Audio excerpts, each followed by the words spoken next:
Hey, Ted. Hey, Today, would you mind if we discuss anxiety a bit? sounds good. Okay. So I have a question about it. When anxiety comes calling, should I resist it or embrace it? That's what I'd like to explore today on Stepping Out of Stuck. So I'm your host, Bonnie Brindle, the Anxiety Avenger. And I'm your host, Ted Simmons, the superhero of Shyness. And together we Help you. to get unstuck. So, Let's get after it. okay. Resisting or embracing anxiety? Do you have That's an any interest. experience with, Yeah, like, right away off the top of your head with that? that's an interesting question because, like, it brings up all sorts of different questions, right? Like what does embracing it look like? I mean, I would think that would be going into an anxiety attack, but I'm assuming that you mean something different. I do. So, a famous, psychiatrist and psychologist, Carl Jung, we know Mhm, him as the founder of analytical psychology. mhm. He had a great expression for it. What we resist persists, and what we embrace dissolves. So it made me think, like, when I'm feeling anxious, if I'm trying to hide it, pretend it's not happening, run away from it, like push it back, it Mhm. comes back at me. It's never worked for me, right? To say that I would hide it or try to pretend it's not happening. And Oh, then wow. thinking of how we can embrace it, let ourselves be in it and find a more creative way to move through it and help it dissolve. I think that's kind of what I'm getting at. Okay.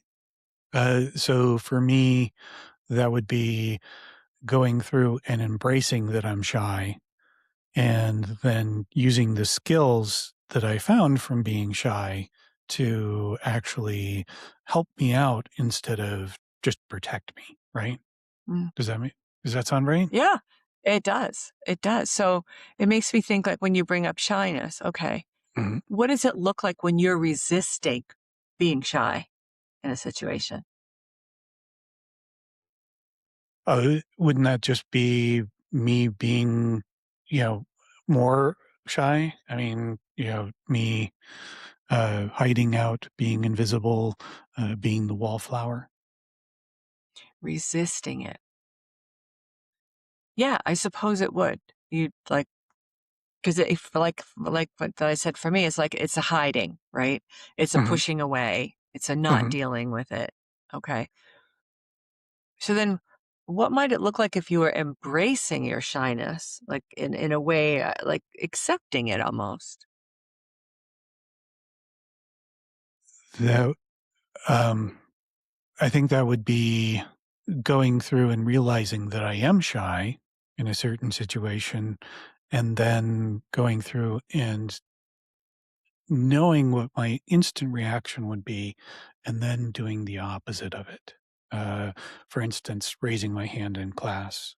Um, Mm, you know, the instinct would be to not raise my hand because then I'd be mhm, noticed, and mhm. doing the opposite, I guess, embracing that I'm shy and saying, "Yes, I should raise my hand." Okay. So if you're embracing it and you're more in a more creative place because you're thinking what I can do to move through it. Like, so when you recognize it and you still choose to raise your hand? Mhm, Okay, that makes sense to me. I When I think about this question, whew, mhm.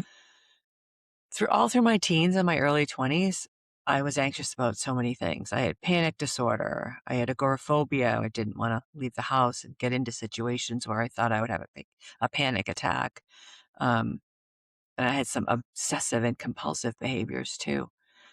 And I tried so hard to resist them. And that, for me, that looked like hiding them, pretending that I was okay, moving around or leaving a situation without anybody knowing why. And it was exhausting. So when I think of what Carl Jung saying that what we resist persists, it didn't get better and it didn't go away. It just made me exhausted, right? And I didn't tell anybody ever what was going on. I mean, my closest friends knew there were certain things I just couldn't do, but they didn't know why. Mhm. But then when I started to embrace it, when I went looking for help, which was an embrace of it, it it didn't feel like I had to push so hard to pretend it wasn't happening. And that was the first step toward dissolving it just a little bit at a time. Mhm. So dissolving your shyness, if you think of it that way, if you Mhm. embrace your shyness to help yourself dissolve it, Mhm. what are some of the things that you've done to embrace it that helped?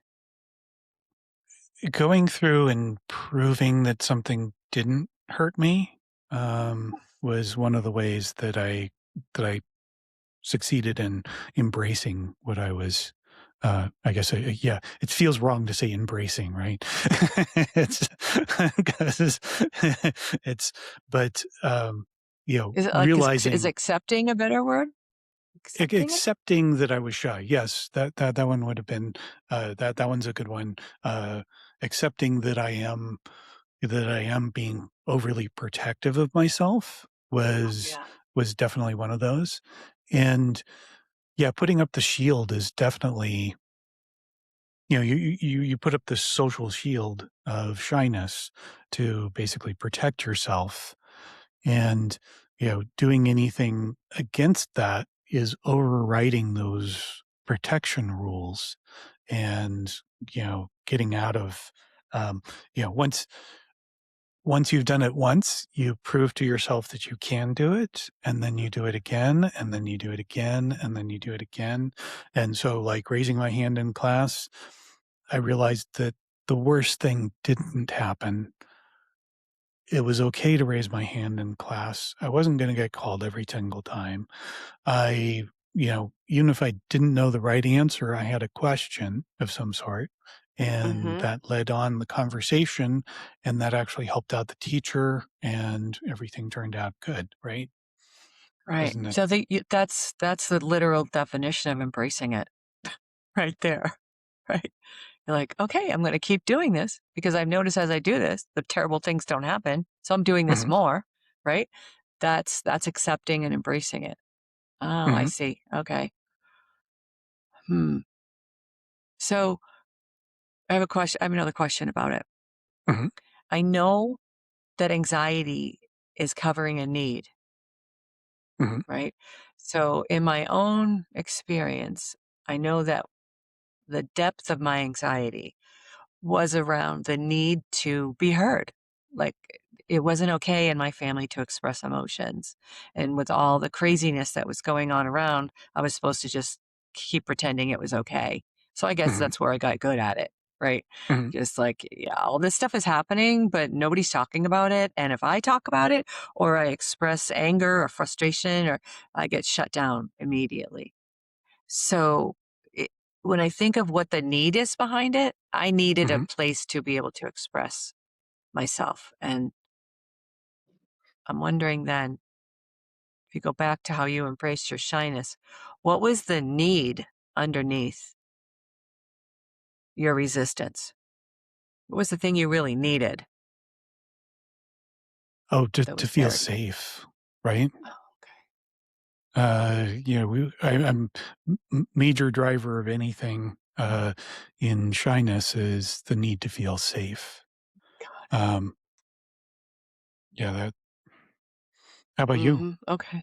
Yeah, for me, it was really the need to be able to be who I was, like, express Mhm, myself, like, not pretend that my feelings were different than they were. And because I didn't express myself in those ways, I got really confused as a teenager and in my early 20s before I got help from a therapist. I really couldn't identify my emotions. I knew they were all over the place and I didn't have control of them. They had control of me, but mhm, I really couldn't identify them. And it took mhm, having that one relationship to be able to express that. And And when I chose to work with a therapist, that was great. It was a huge step in my life. But I think also that for anyone, for all of us, if we can just find one safe relationship, that might be with a person, and if not, it might be with a pet. Mhm. It could be with a tree. Mhm. Any being that you could start just talking to and letting some of those feelings out instead of always kind of push everything down.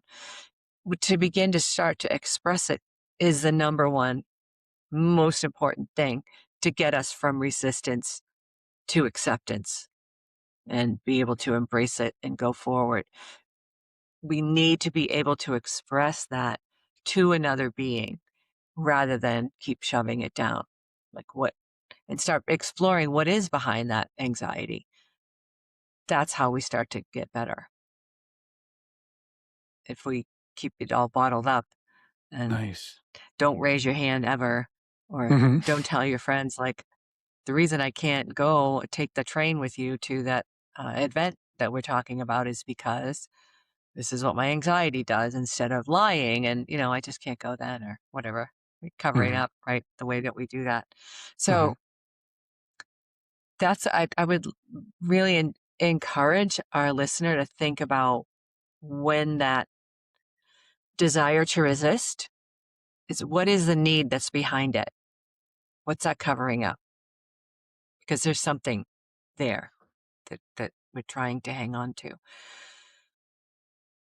And when I think of the process of beginning to open up to someone or something, it's always two steps forward and one step back, right? It's not a straight path to everything's going to be fine now. It's wiggly, it's messy, right? Mhm. But two Mhm. steps forward and one step back is still progress, Yeah. always. Yeah. Yeah. I agree with that. If you're not trying, you're not living. Oh my, that's true. Or So I had a was hidden it rule about this. So yeah? what, are we going to say something else first? What was it? It was try if you're not trying, you're not surviving? Or there's some quote about that on sorry. Yeah. I mean, if you're not trying, you're not living, I suppose. But I don't Mhm. know if there's a specific quote about that. You'd have to, I don't know, but it made sense. Someone just going to quote you. Ted said, if you're not trying, you're not living. And I agree with him. So, Mhm. so there was a hidden rule, right? Like everything, there's always a hidden rule that we go by around this. And for me, it Mhm. was, if I just keep quiet and work around the fears that I have in the moment, no one will notice how anxious I am. Not sure that always worked, but that was the Mhm. hidden rule I was following. How about you when it comes to resist and persist or embrace and dissolve anxiety? What kind of hidden rule were you working with? I I definitely realized that, um, if my personal hidden rule about this that I explained earlier was basically if I saw myself resisting it, if I saw myself going into a pattern that I had, a pattern of protection, um, then I would go and examine it. Um, and there's like this little bit of time that you have to before you have an emotion. You can see it in kids, where they hurt themselves, and then all of a sudden they go through and they think about it and they think about it, and then they start cringing up their face, and then they cry. we Hmm. I've found that in myself, I have that kind of thing going on before I go through and do an automatic reaction. And there's this kind of pre-program of what do I do to protect myself? And that's going to be the first instinct, right? Hmm. And if I can override that and do, you know, observe it first off and say, what Yeah. am I actually feeling here? Then I can choose what I want to do after that. And Okay. yeah, later in life, I found that there was another author that had gone through and figured out a similar thing, and I was just like, "Oh, yeah, that's it." Isn't that funny? We humans have such similar experiences, and we always think we're the only ones going through what we're going through, Right. right? Yes. Oh my god. So true. But so your hidden rule was really self-protection at all costs when Oh, you were yeah. following the rule, right? Yeah. Because that was the only way to be safe? Yeah. Good way to Yeah. summarize that, yes. Okay. Yeah. And mine And was you? just, I'm just gonna hide it and no one will notice, which Yeah, yeah. I think I was wrong about. Okay, so what we want our listener to take away from considering, should I resist or should I embrace or accept anxiety when it comes calling? The powerful lesson that I learned is that hiding my anxiety made it grow, period. End of sentence, no argument. It did. The more I hid it, the worse it got. And then that's where the panic attacks would blow up. And finding one safe relationship. And I started really, the first beings I ever told how I was feeling were horses, because I was working with horses from the time I was 11 years old. And Mhm. I would be just hanging out with them and I would talk to them. And I eventually started really talking to them about how I was feeling because there wasn't anybody safe in the human world that I felt like I could talk to then. Mhm. Um, but, that changed eventually. Not to be Mhm. really careful and make good choices about people you think are safe. Um, but even Yeah. that one step is how we start to unbottle it, Mhm. talk to somebody. I I did learn that lesson from your book. Your book, Cracking the Crazy Maker's Code. That one Yeah. definitely, you go through and you talk about your connection with horses and how that, definitely did that, and that just reminded me there, so I appreciate that. Yeah. Is someone, animal, plant, human, that we can talk to, that's the first step. So, as we look at closing today, eh, I just want to acknowledge that it's really uncomfortable to start talking out loud about anxiety. Anxiety in our society and others is often shamed, is confusing to people, um, is sometimes seen as a female issue and not a male issue, which of course we know is ridiculous. Um, but only then can we start to dissolve it when we start to recognize that it's there. And I've also noticed to a person, people that I recognize are anxious and shy Mhm. are often the brightest and most sensitive people that I meet because they're really able to read the world in a way that people who don't have those issues just kind of walk through it. It's that observation skills, like when you Mhm. talk about how skills kept you safe and then you can bring those forward.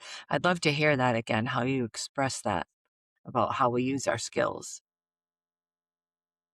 What protected you gave you skills, and when you understand them, you can put them to use, and those skills build lasting confidence. Oh, yeah. That fits our theme, resist or embrace anxiety today perfectly, doesn't it? It does. Well, thanks, because that was a burning question for me, and I wanted to talk about it a little bit today. I hope our listener is a little clearer on that and how just like you started learning to raise your hand, and just like I started just talking to animals about the feelings that I was having that I couldn't share with my family, those were both our first steps in healing ourselves. And there's something Yeah. everybody can do.